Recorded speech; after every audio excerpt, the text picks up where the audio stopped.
네, 이번 시간은 여러분 400페이지. 지난 시간에 우리가 그 유형별 연습 문제 분계 연습을 하기 시작했죠.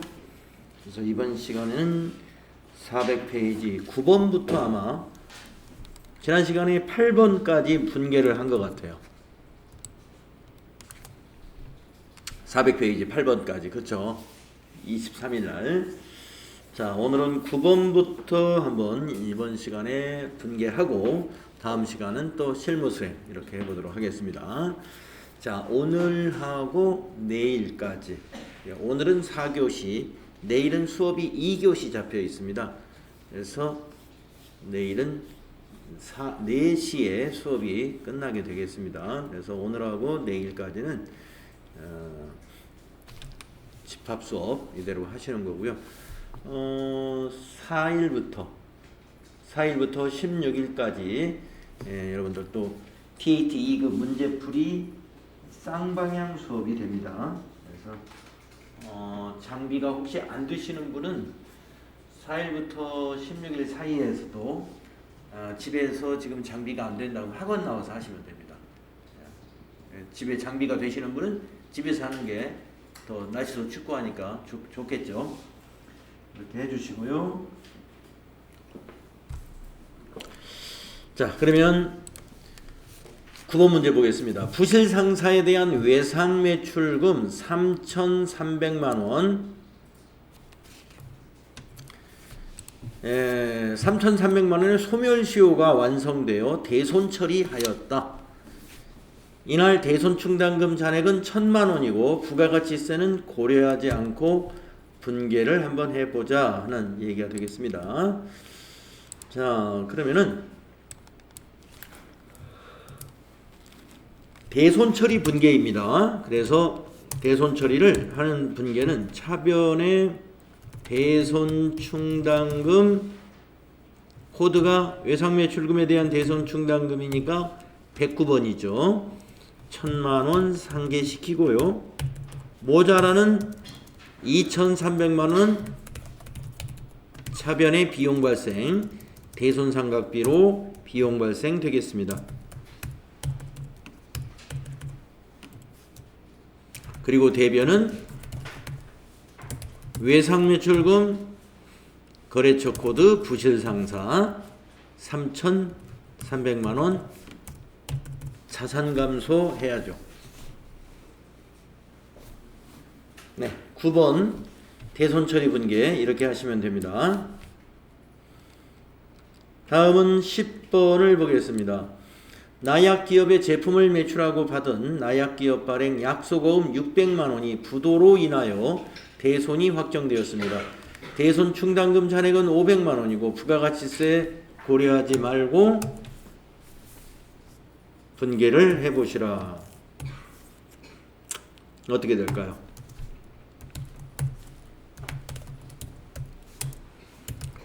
차변의 대손 충당금, 받으러움에 대한 대손 충당금은 111번이 되겠네요. 500만원 상계시킵니다. 그리고 모자라는 100만원은 역시 대손 상각비. 차변에 비용을 발생시킵니다. 그리고 대변은 자산 감소인데 받으러움이라는 자산 감소. 거래처는 나약기업이 되겠습니다. 이렇게 되겠죠. 맞나요? 다음은 11번 문제.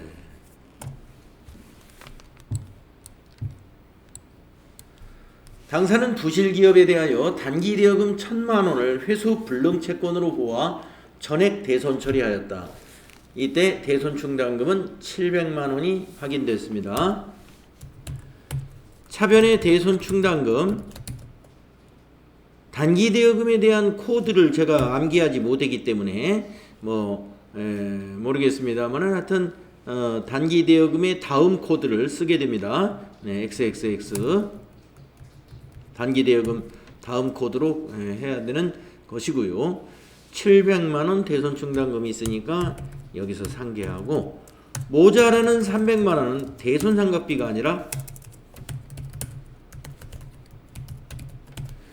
대여금에 대한 대손 처리를 할 때 비용은 판매 관리비 개정 과목인 대손 상각비를 사용하는 것이 아니고요. 기타의 대손 상각비, 영업의 비용을 사용합니다. 그래서 기타의 대손 상각비가 300만 원 비용 발생되고요. 영업의 비용으로. 그리고 대변은 단기 차익금 이렇게 됐죠. 부실 1000만 원. 자산 감소.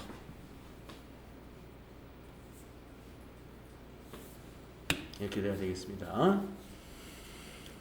그래서 9번에서는 외상매출금, 10번에서는 받으러움, 이와 같이 매출 채권의 대손이 발생했을 때 해당되는 대손 충당금에서 상계시키고, 모자라는 것은 판매 관리비에 해당되는 대손 상각비로 비용 처리합니다만은, 단기 차익금과 같은 차익금에 대한, 즉 차익금이 아니고 단기 대여금이었는데 이거 착각했네요. 자산이니까요. 단기 대여금과 같은 일반 우리 매출과 관계없는 채권에 대해서는 우리가 이걸 일반 채권이라고 하는데, 이런 일반 채권에 대해서는 그 대손 충당금에서 상계하고 모자라는 것은 영업의 비용인 기타의 대손 상각비로 비용 처리한다 하는 거 알고 있어야 되겠습니다. 자, 다음 12번은 어떤 문제인가요?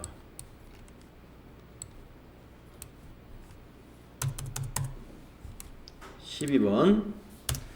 전기에 대손 처리한 개성상사에 대한 외상매출금 200만 원이 한국은행 보통예금 계좌로 입금이 되었습니다. 대손 처리했는데 돈이 들어온 거예요. 단 전기의 회계 처리는 아래와 같고 부가가치세법상 대손세액 공제는 적용하지 않았습니다. 200만 원을 대손 처리했어요. 이렇게 충당금에서 100만 원, 나머지는 비용으로 처리했습니다. 그런데 보통예금으로 입금됐다. 그러면 어떻게 해야 될까요? 차변의 보통예금.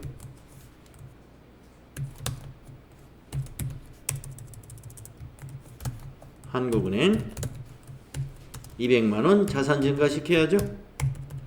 자, 대변에 이걸 뭘 받은 것으로 하느냐? 뭘 받는 것이 아니라 대손 충당금으로 다시 설정합니다.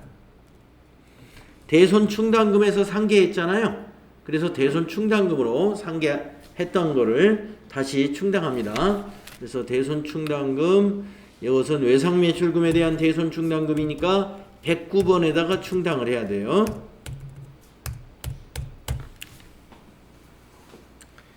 대손 처리한 매출채권을 회수하면 다시 대손 충당금으로 충당한다. 이런 얘기가 되겠습니다. 대손 처리한 매출채권을 회수하게 되면은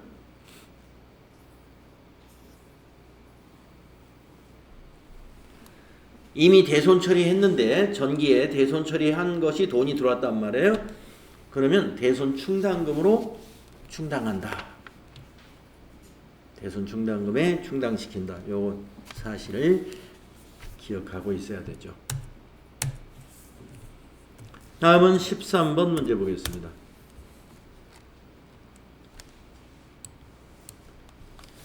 전기의 평양상사의 외상매출금 440만 원을 회수불능 채권으로 처리하였으나 당일 전액 현금으로 회수되었다. 단 상기금액은 전년도 제1기 부가가치세 확정신고 시 대손요건 충족으로 대손세 공제를 받은 바 있다. 자, 40만 원은 말이죠. 부가세 예수금으로 부채를 증가시키고 400만 원은 대손 충당금으로 충당시켜 놓으면 됩니다. 자, 이거는 부가세 40만 원을 이미 대손세 공제를 받은 건이기 때문에 자, 차변에 현금으로 회수했습니다. 현금이 440만원 돈이 들어왔죠. 근데 이것이 뭐냐면은 대손 처리했던 돈이에요. 그러니까 대손 충당금으로 충당을 다 시키면 되는데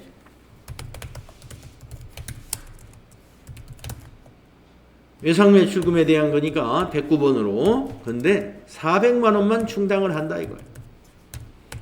왜? 이 중 40만원은 세금으로 내야 돼요.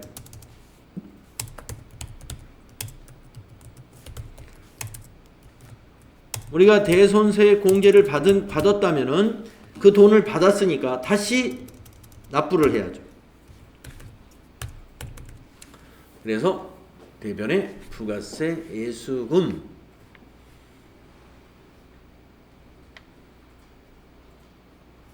이렇게 분개를 해야 됩니다.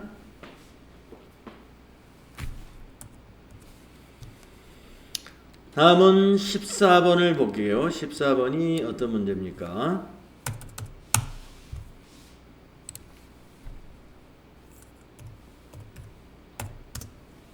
당사는 전기에 3일 상사에게 대여한 단기대여금 500만원을 회수불능 채권으로 모아 전기말 결산 시 대손 처리하였으나 금일 3일 상사로부터 전액 현금으로 회수하였다.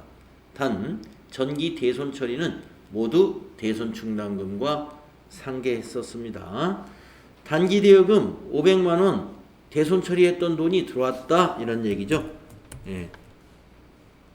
그래서 차변에 이것이 무엇으로 현금으로 회수되었네요.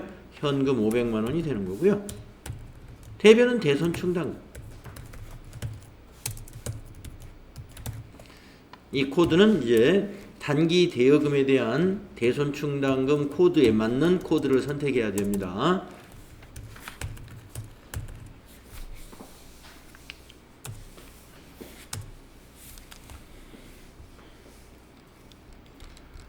다음은 15번 문제 보겠습니다. 당사는 상품으로 교환할 수 있는 상품권 100만원을 경기상사에다가 판매하고 대금을 현금으로 받았습니다. 자, 차변의 현금, 대변의 상품권은 선수금으로 처리해 주는 거예요. 부채로 인식하죠. 그래서 15번 차변의 현금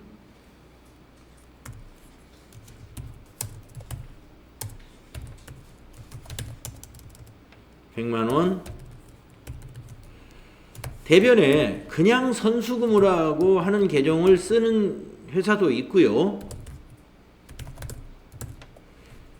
일반적인 계약금으로 받는 선수금과 상품권 판매를 처리하는 선수금을 구분하기 위해서 상품권 선수금이라는 별도의 계정 과목을 부채 계정으로 만들어 가지고 사용할 수도 있습니다. 유동부채로 만들어서 쓰면 돼요. 네, 선수금이라고 해도 맞고요. 상품권 선수금이라고 해도 맞습니다. 경기상사에다 팔았네요. 그러면 이와 같이 거래처가 확인되는 경우는 거래처 코드까지 걸어서 상품권 선수금 부채 증가가 되겠습니다.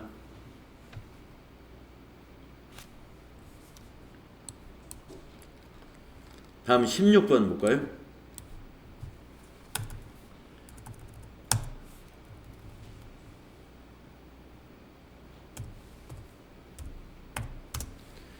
판매부 직원용 기숙사 제공을 위해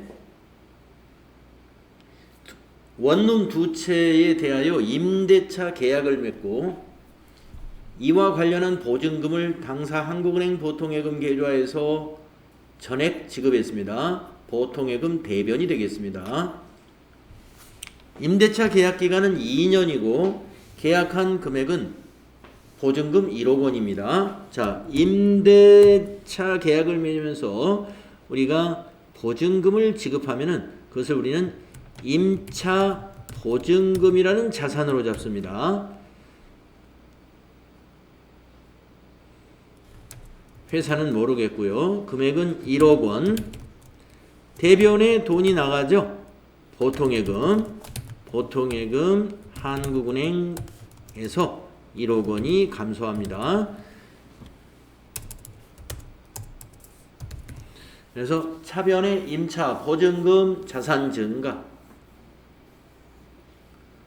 우리가 비유동 자산이죠. 임차 보증금, 기타의 비유동 자산에 해당되는 개정 과목이죠. 대변의 보통예금 자산 감소, 임차 보증금도 자산, 보통예금도 자산이죠. 임차 보증금은 비유동 자산, 보통예금은 유동 자산입니다. 다음은 17번 볼까요?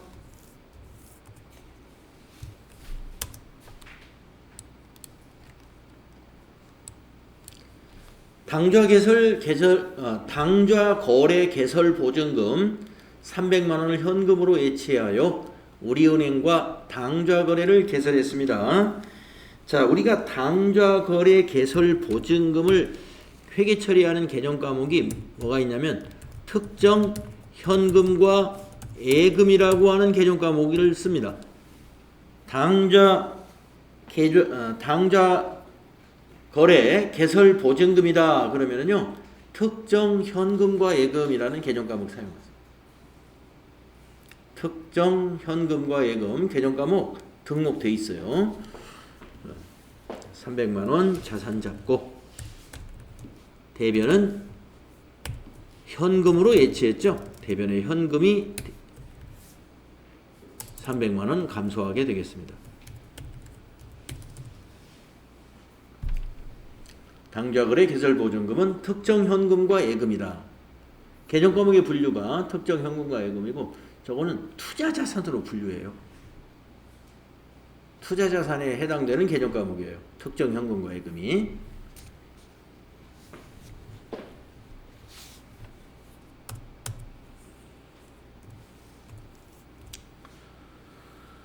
다음은 18번 보겠습니다. 자, 18번을 보시면 제조설비를 취득하는 조건으로 상환 의무가 없는 정부 보조금 3천만 원을 한국은행 보통예금으로 수령했습니다.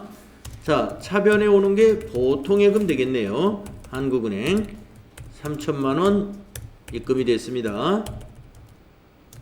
대변 차감 계정을 만들어 가지고 정부 보조금이라는 차감 계정을 만들어서 보통예금이 103번이면은 뭐 104번에다 만든다든가 꼭 104번에만 만드는 건 아니에요. 104번이 아마 이 정기 적금인가 정기 예금인가 이렇게 될 겁니다. 그래서 그 안 쓴다면 그렇게 해서 만드시고 보통예금의 차감 계정을 코드를 하나 만들어야 돼요. 그래서 자산을 감소시키는 차감 계정 대변에 기입하면 되겠습니다. 정부 보조금 보통예금의 차감 계정을 만들어서 기입한다.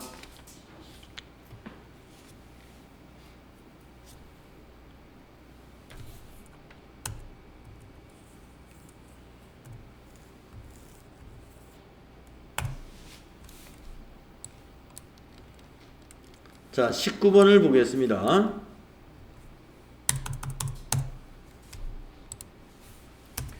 주식회사 하나 기계로부터 자동 포장기를 구입하고 공급가액 5천에 부가세 500만 원, 대금은 기수령한 정부보조금 3천만 원을 포함하여 한국은행 보통예금 계좌에서 이체하여 지급했다.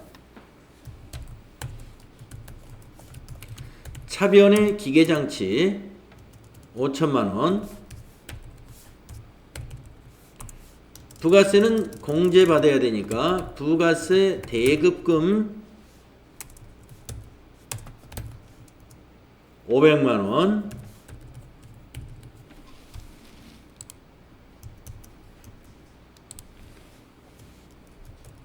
이렇게 되고요. 대변에 보통예금에서 지급했죠. 보통예금 한국은행에서 5,500만 원을 지급했습니다. 이렇게 메인 매출 전표에 이 분계를 한 다음에 또 일반 전표에다 정리 분계를 한 번 더 해야 되죠. 그 정리 분계는 차변에 정부 보조금 아까 104번으로 만들었다고 가정을 했었으니까 이제 보통예금의 차감 계정은 없어져야 되고 보통예금 써버렸으니까 없어져야 되고 대신에 대변에다가 기계장치의 차감 계정으로 정부 보조금 만들어줘야 됩니다.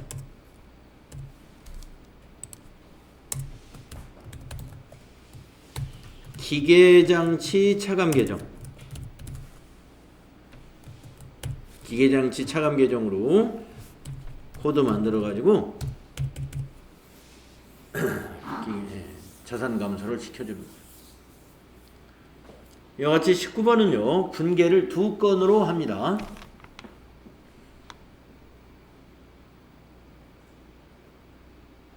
아마 우리 메인 매출 전표 입력할 때 정부 보조금 관련된 거 해봤을 거예요.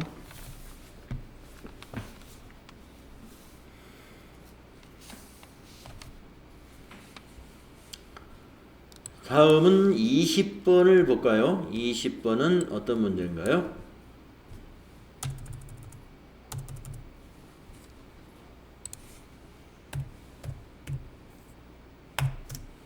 (3월 31일) 현재 부가가치세 대급금과 부가세 이수금을 상계 회계 처리하시오.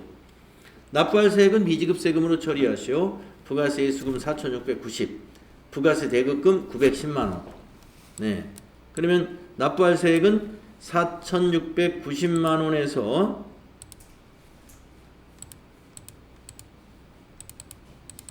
마이너스 910만원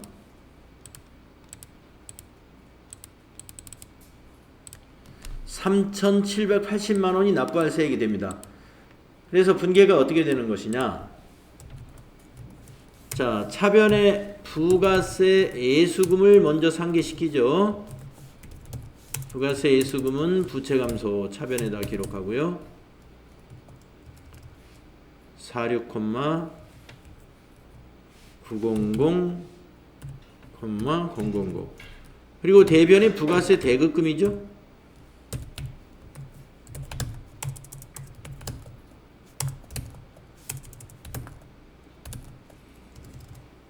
9,100,000,000 부가세 정리분계 문제란 말이에요. 그리고 대변에 이제 납부할 세액은 미지급 세금, 거래처는 세무서가 되는 거고요. 780만원이 되겠다. 아니 3,780만원이 납부할 세금이다.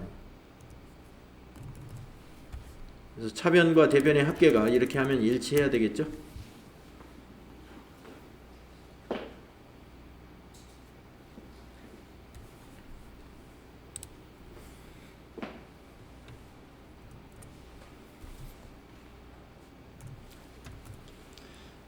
(21번) 문제 보겠습니다.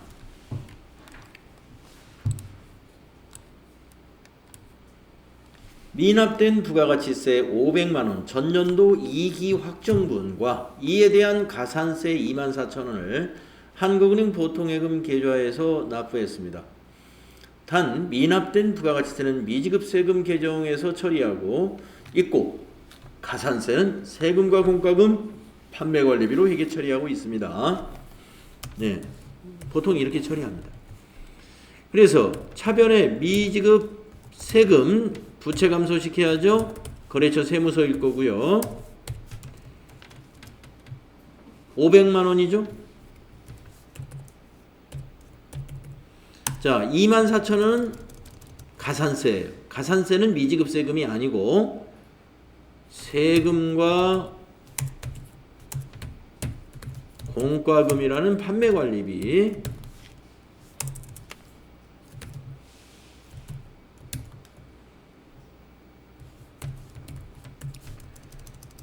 24,000원 비용 처리하게 되겠습니다.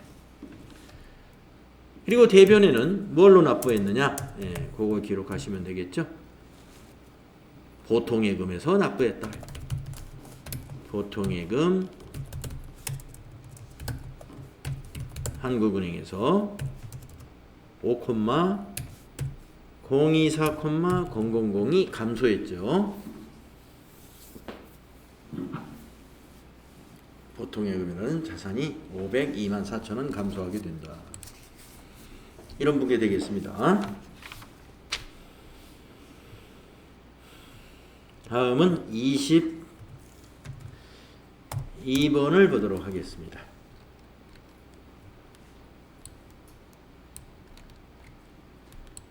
자, 22번은 무슨 문제인가요? 공장부지로 사용할 토지를 다음과 같이 매입했습니다. 그중 토지 취득 관련 세액과 중개수수료는 현금으로 납부하고 토지 매입 대금은 한국은행 보통예금 계좌에서 이체했습니다. 자, 토지의 취득과 관련된 비용을 전부 자산으로 잡아야죠. 그래서 차변의 토지는 취득세 포함하고 중개수수료 포함해가지고 52,600,000이죠. 대변은 보통예금 한국은행에서 토지 매입대금 5,000,000원 이체시켰고 취득 관련 세금하고 중개수수료는 현금으로 납부했으니까 대변의 현금 자산 감소가 260만원이 되겠네. 이렇게 되겠죠?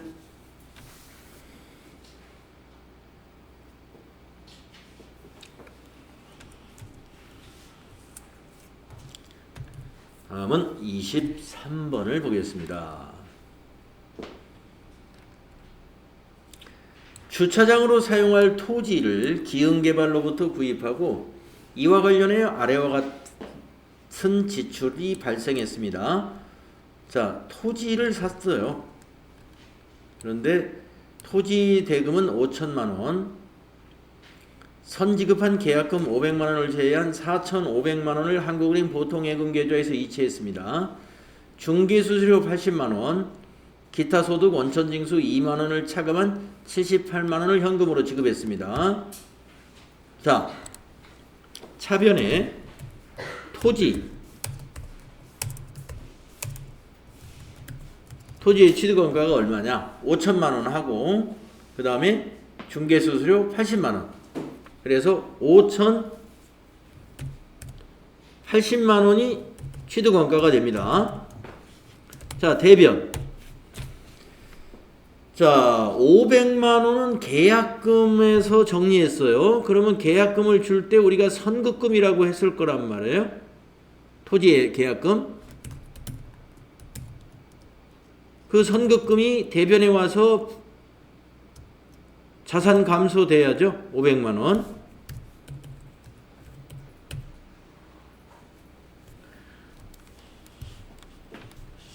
근데 이게 어디에서 샀나요? 기흥개발로부터 구입했죠. 그럼 기흥개발하고 계약을 했을 테니까 선급금의 거래처는 기흥개발이었겠습니다. 그렇죠?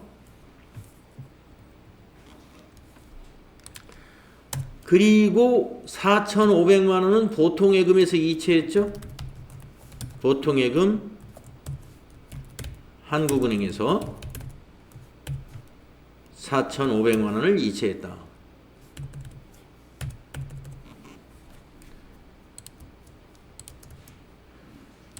그래서 이제 5,000만원이고 80만원은 어떻게 됐습니까? 2만원을 원천징수했죠. 예수금이 2만원입니다. 기타 소득에 대한 원천징수 2만원을 하고 78만원은 현금으로 지급했죠. 현금이 78만원. 대변에서 감소하죠.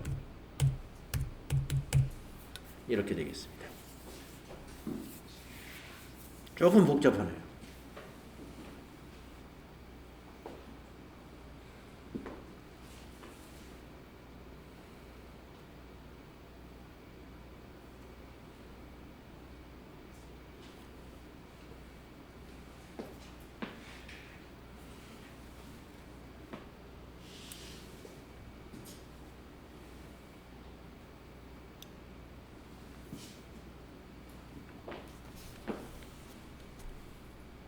이렇게 되겠죠. 자, 다음은 24번 문제 보겠습니다.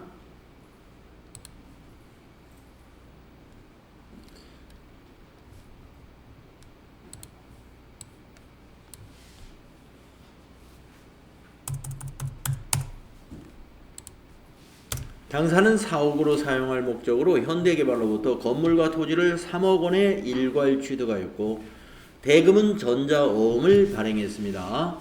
단 취득 당시 건물의 공정가치는 1억 6천만 원, 토지의 공정가치는 8천만 원이었으며 건물과 토지의 취득 원가는 상대적 시장가치에 따라 안분하며 부가가치세는 고려하지 않기로 하고 문제를 회계 처리해봐라. 자, 그러면은 총 금액 3억 원에 대해서 곱하기 건물의 공정가치 160 나누기 이 뒤에 동그라미 6개 떼버리고 160과 80을 더하면 240이죠. 240분의 160만큼으로 안분 계산을 한 것이 이게 뭐예요? 건물의 취득 원가가 되는 것입니다. 그러면 이제 계산기를 가지고 3억 원 건물 토지 포함한 금액이 3억 원이었단 말이에요. 거기다가 곱하기 시가가 160 나누기 토지 건물 합쳐서 240 하면은 2억 원이 되죠. 이렇게 계산하면 2억 원은 바로 건물 취득원가다. 그러면 자연스럽게 1억 원이 토지가 되는 겁니다. 자, 이렇게 먼저 계산을 한 다음에 차변에 건물 2억 원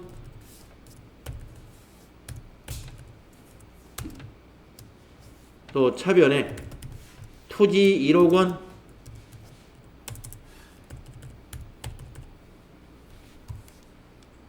이렇게 잡아놓고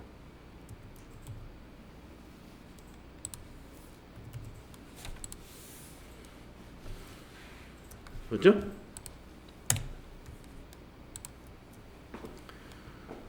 자, 대변은 뭡니까? 3억 원을 대금은 전자어음을 발행했습니다. 대변이 미지급금이 돼야죠.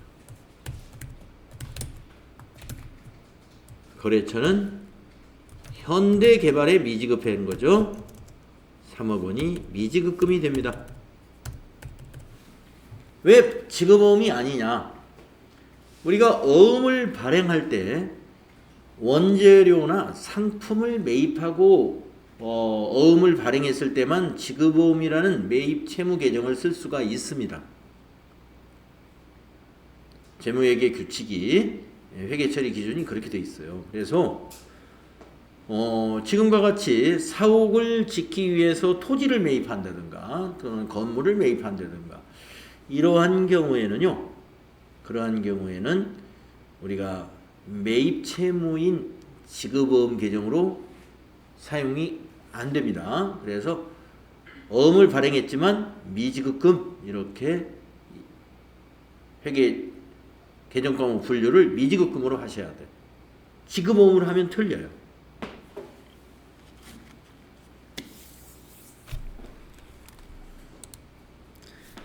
네, 그래서 24번은 안분 계산해가지고 건물 2억 원, 토지 1억 원으로 계산을 먼저 하고 그런 다음에 분계는 이와 같이 하시면 되겠습니다.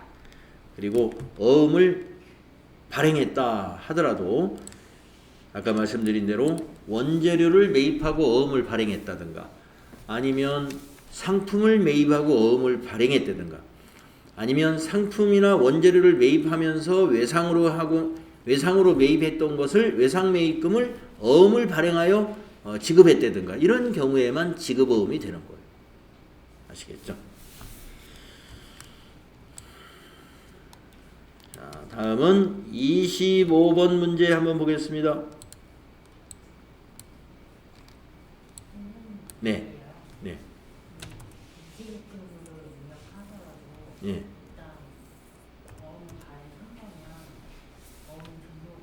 네네. 어음에 대한 자궁 관리는 네, 합니다. 네.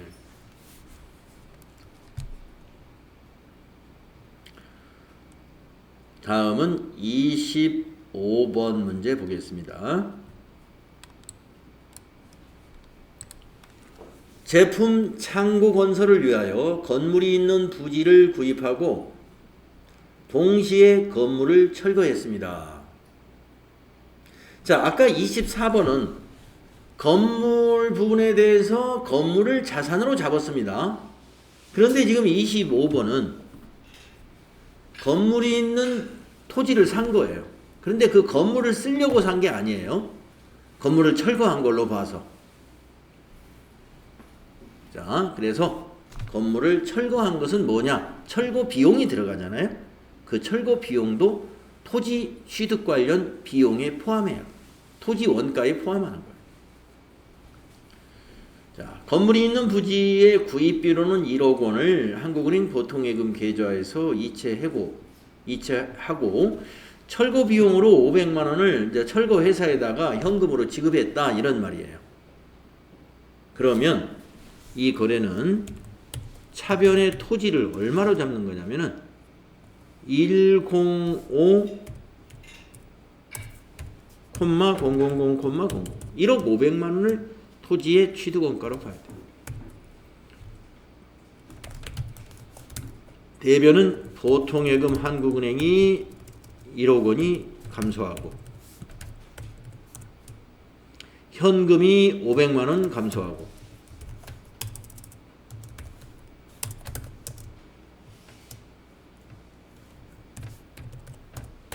이렇게요.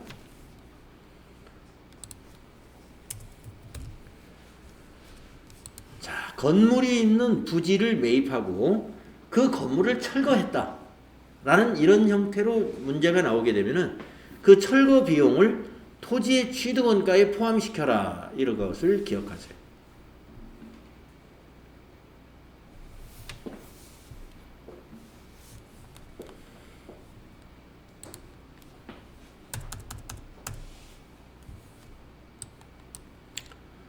다음엔 26번을 봅시다.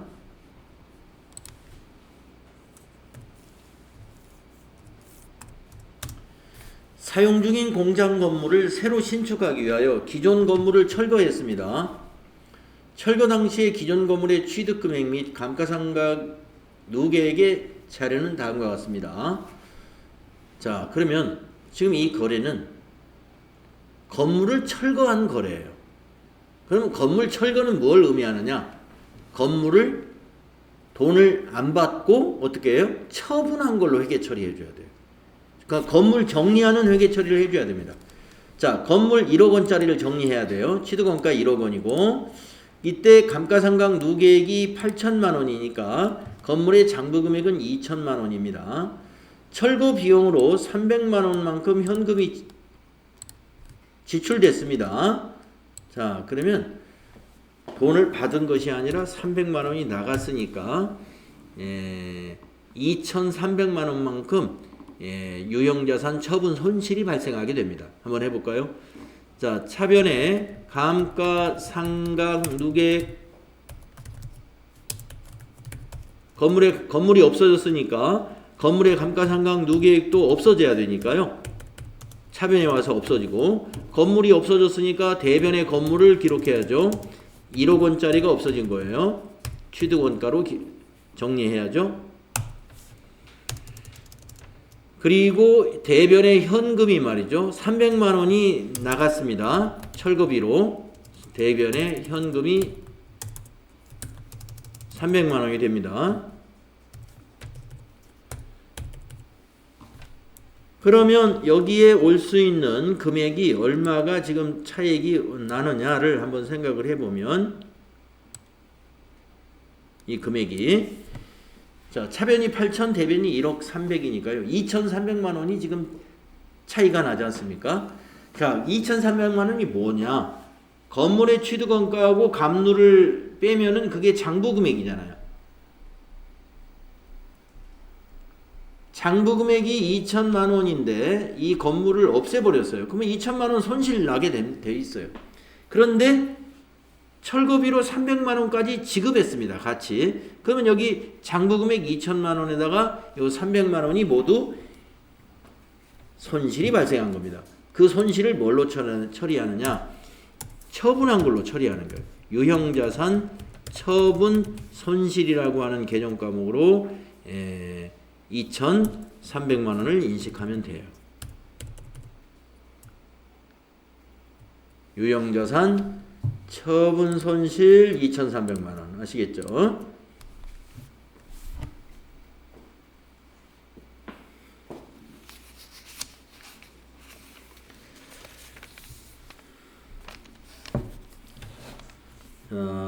이 시간에는 요 23번까지만 하겠습니다. 아니, 26번까지죠? 예, 26번까지만 하겠습니다. 27번부터 다음 시간 하도록 할게요.